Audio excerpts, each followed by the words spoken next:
আসসালামু আলাইকুম ভিউয়ার্স, আশা করি আপনারা সবাই ভালো আছেন। আল্লাহ তাআলার অশেষ রহমতে আমিও ভালো আছি। তার আগে একটি কথা বলে রাখি, আপনারা যদি ইউটিউব থেকে এই ভিডিওটি দেখে থাকেন তাহলে অবশ্যই চ্যানেলটি সাবস্ক্রাইব করে দিবেন। আর যদি ফেসবুক পেজ থেকে এই ভিডিওটি দেখে থাকেন তাহলে অবশ্যই পেজটি ফলো করে দিবেন। তো বন্ধুরা, এই যে দেখতে পাচ্ছেন মুরগিগুলো, এগুলো হচ্ছে ব্রয়লার মুরগি। যেই মুরগিগুলো আমরা সাধারণত বাজার থেকে কিনে এনে খেয়ে থাকি। তো আমরা বাজার থেকে সবাই কিনে এনে খাই, কিন্তু এই মুরগিগুলো কিভাবে লালন পালন করে সেই বিষয়টা কিন্তু আমরা জানি না।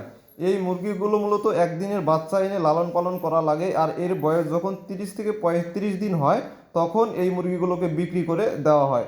এই মুরগিগুলোর বয়স এখন চলতেছে 30 দিন, আর 1-2 দিন পরেই এই মুরগিগুলোকে বিক্রি করে দেওয়া হবে। আর এই খামারটা মূলত আমার ভাগিনার একটি খামার। আর এই মুরগিগুলো এখন দিনে রাত মিলে প্রায় 300 লিটার পানি খেয়ে থাকে। আমি প্রথমে যখন শুনেছিলাম আমি আশ্চর্য হয়েছি যে এত পানি খায়। আর সাধারণ একটি বিষয় হলো, যে প্রাণী যত বেশি পানি খাবে আর সেই প্রাণী তত বেশি মোটা তাজা হবে।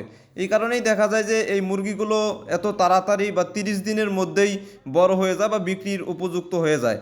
আরেকটি কথা হলো যে এই পোলট্রি যদি না থাকতো তাহলে কখনোই কি আমাদের দেশে এই মাংসের চাহিদা পূরণ হতো? কখনোই হতো না।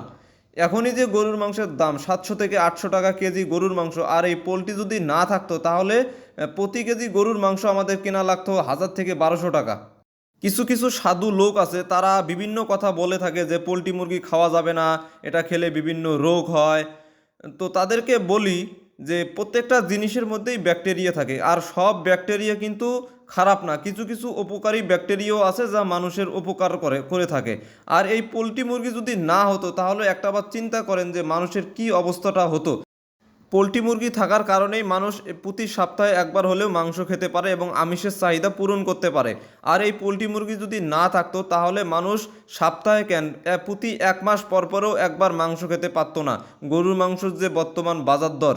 তো বন্ধুরা, এর আগে আমি অনেকবার এই পোলট্রি মুরগির ভিডিও দিয়েছিলাম এবং অনেকেই আমাকে কমেন্ট করেছিল যে ভাই, আমি পোলট্রি মুরগি পালন করতে চাই, কিভাবে পালন করব। তাদেরকে আমি একটি কথা বলে রাখি যে আপনারা নগদ টাকা দিয়ে বা নিজের পকেটের টাকা দিয়ে এই মুরগিগুলো লালন পালন করেন, তাহলে আপনাদের লাভ হবে। আর কিছু কিছু ডিলার আছে যে মুরগিগুলো বাকিতে দেয় এবং পরবর্তীতে মুরগি হলে তাদের দেওয়া লাগে, তারা বিক্রি করে আপনাদের টাকা দেয়। এতে দেখা যায় যে খামারির অনেক লস হয়। তাই বলি, এভাবে মুরগি লালন পালন না করে নিজের টাকা দিয়ে মুরগি লালন পালন করেন।